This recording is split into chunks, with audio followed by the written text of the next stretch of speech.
Hello friends, welcome to my channel. In this video we discuss about the analysis of singly reinforced beams. First of all we want to know that what is the difference between analysis and design.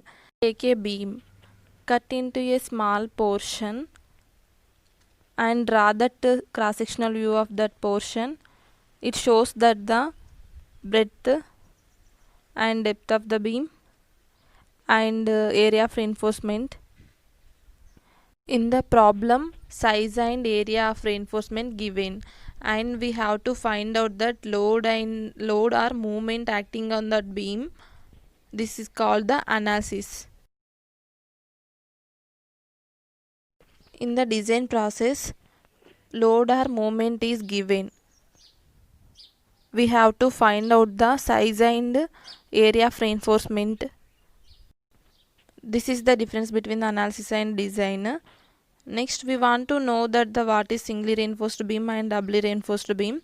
Take a beam. This is the neutral axis. Above the neutral axis is called the compression zone. Below the neutral axis is called the tension zone. Area of reinforcement provided in tension zone is called the singly reinforced beam. If area of reinforcement provided in both tension and compression zone is called the doubly reinforced beam. This is the difference between the singly reinforced and doubly reinforced beam. And next, discuss about the analysis of singly reinforced beam. If take a beam, the distance between the centroid of tension reinforcement and the maximum compression fiber is called the effective depth, small d. D dash is the clear cover. This is the overall depth of the beam. This is the width of the beam. Area of tension reinforcement, AST. From this diagram, effective depth equal to small d equal to overall depth capital D minus clear cover D dash minus dia of bar by 2. Next, discuss about the stress strain curve for the singly reinforced beam in working stress method. If take a beam, this is the neutral axis. Small n is the depth of neutral axis equal to k into d. K is the neutral axis depth factor. D is the effective depth. This is the difference between the effective depth and neutral axis depth, d minus n. Stress strain curve for concrete in working stress method is assumed as a linear.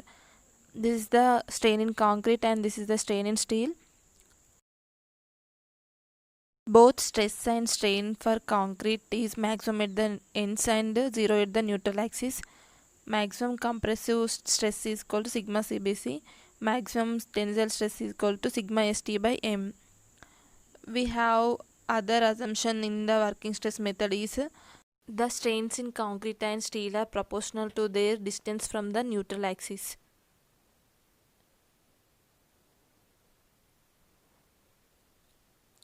Strain in concrete by strain in steel equal to N by D minus N. Remember this equation, it is used for competitive exams also. Solving this equation we get the neutral axis depth factor. It is also denoted by N equal to 1 by 1 plus sigma ST by M sigma CBC. Take LCM. This formula also written as M sigma CBC by M sigma CBC plus sigma ST. Let us discuss about the moment of resistance. We know that moment equal to force into distance. In this distance is the lever arm, denoted by Z. Lever arm is the distance between the line of action of compression and tension force. Compressive force acted at a distance n by 3 from the top end. Z equal to D minus n by 3.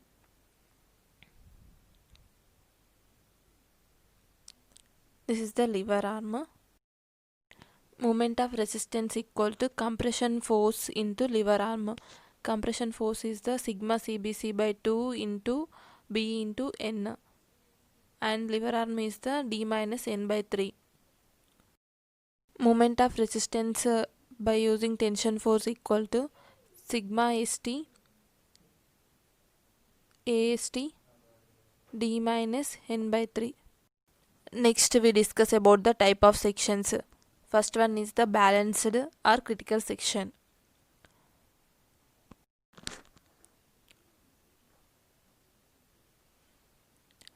Take a reinforced concrete section in which steel and concrete reach their maximum allowable stress simultaneously is called the balanced or critical section. The neutral axis corresponding to balanced section is called as critical neutral axis. This is the stress curve for the balanced section.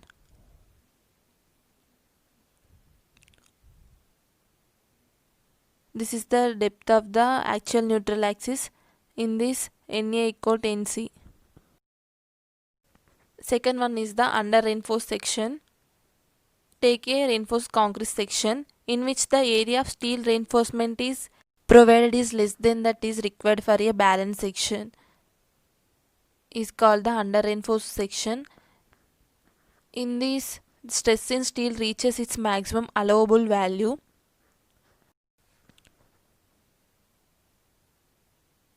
The compressive stress in concrete is less than the maximum permissible stress in concrete.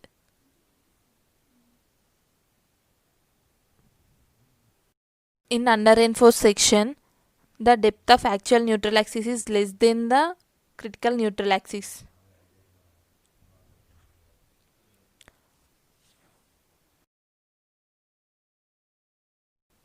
Last one is the over reinforced section. In this section, area of steel reinforcement is provided is more than that is required for a balanced section. This is the over reinforced section. In this section, when the stress in concrete reaches its maximum allowable value and the stress in steel will be less than its allowable value.